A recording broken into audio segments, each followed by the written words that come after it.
Each year, the soil is being asked to produce more and more food, yet the area of land capable of producing it is becoming less.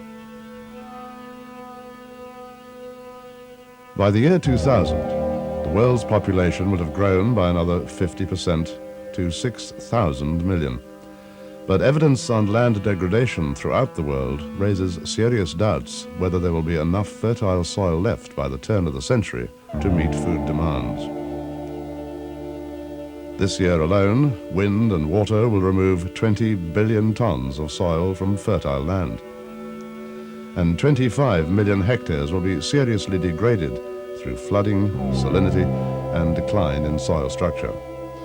Unless immediate global conservation practices are employed, 1/3 of the world's arable land will be destroyed by the turn of the century.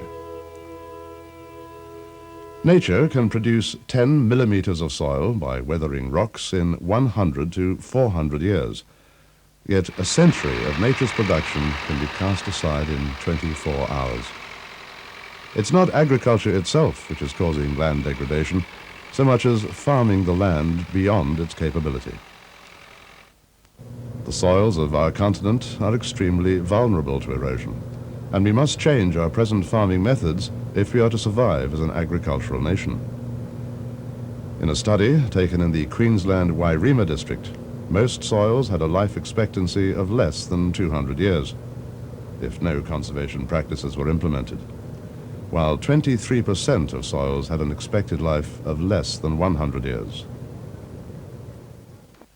When our forefathers arrived, they brought with them European farming methods. They were ignorant of the consequences of indiscriminate clearing and overcultivation of our soils, and this underlies many of our present degradation problems. Salinity, soil structure breakdown, wind erosion, and water erosion.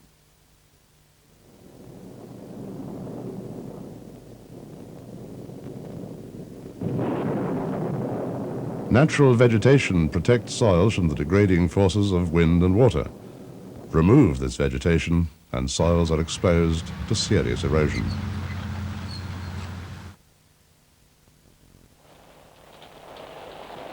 Rainfall and runoff dislodges and removes fertile topsoil. A millimeter of topsoil removed over 1 hectare carries with it up to 10 kilograms of nitrogen and 2 kilograms of phosphorus, nutrients which are costly to replace. Melbourne, 3 o'clock in the afternoon, early summer 1983. Drought, followed by strong winds, carried millions of tons of fertile soil away from agricultural land. Farmers are destined to suffer the effects of this event in lost production for many years. In Western Australia, the widespread sandy soils are every bit as liable to the wind erosion which caused the Melbourne dust storms.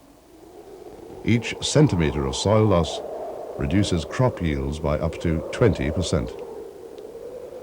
In WA, an annual production loss valued at $31 million is attributed to wind and water erosion, and this does not include the indirect costs.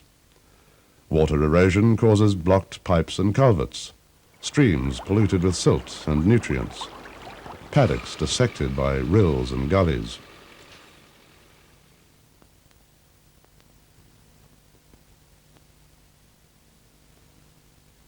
Wind erosion often necessitates the replacement of fences and the cleaning up of the drift from roadways.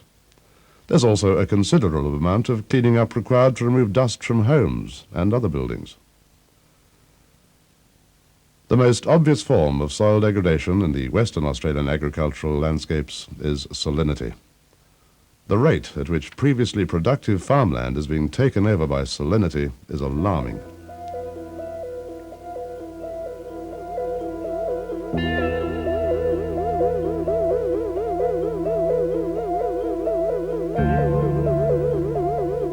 If the encroachment is not halted by the year 2000, more than 1 million hectares will be affected.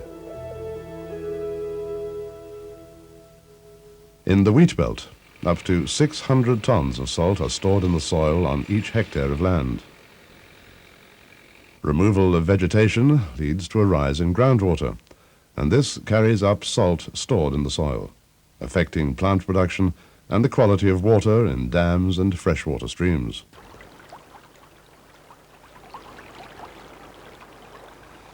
No discussion on soil degradation would be complete without referring to soil structure decline.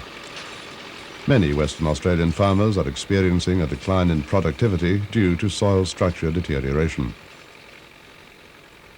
When soils are continuously disturbed by cultivation, their natural crumb formation disintegrates.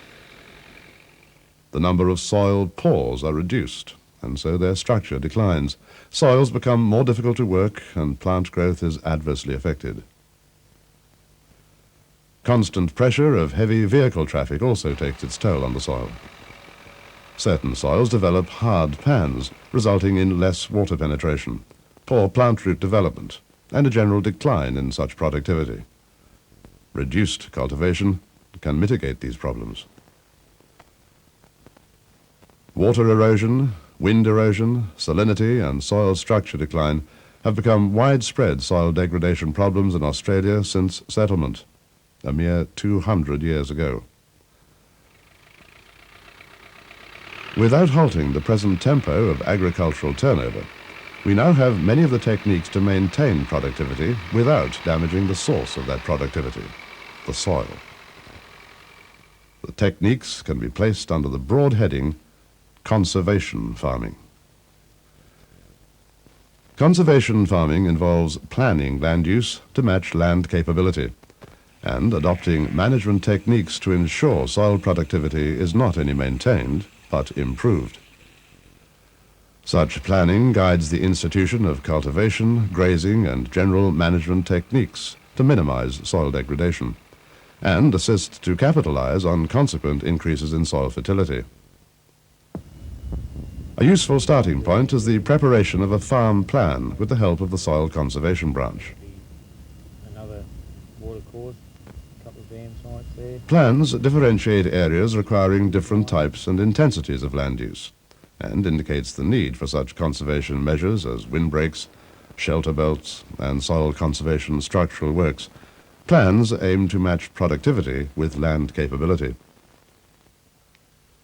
A big question being asked is, can farmers afford to institute soil conservation techniques given the tight economic restraints that have developed over the last 10 years?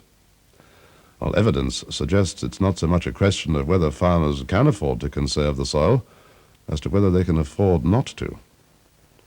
Increasing crop yields through soil conservation practices is one method of fighting the rising costs of production. Adopting methods to reduce soil degradation improves the ability of each hectare to produce. Meanwhile, failure to prevent soil degradation can both raise costs and reduce yields. In recent years, the National Soil Conservation Programme and the formation of soil conservation districts are two initiatives which have given added impetus to soil conservation in Western Australia. The national programme is directing federal monies into a range of research, educational and demonstration projects throughout Australia to raise awareness and commitment to soil conservation. The formation of soil conservation districts is a state initiative which has seen over 60 farming communities throughout Western Australia forming districts. These are local community action groups which identify land degradation problems and undertake group action with government support. Land degradation is a major problem in the agricultural areas of Western Australia, and the Australian community needs to support soil conservation endeavours. That is, if it wishes to leave future generations with a legacy of useful agricultural land. Australian agricultural soils can only continue to produce in the long term with a change in attitudes to conservation. Matching land use with land capability is the only way to ensure we remain a productive agricultural nation.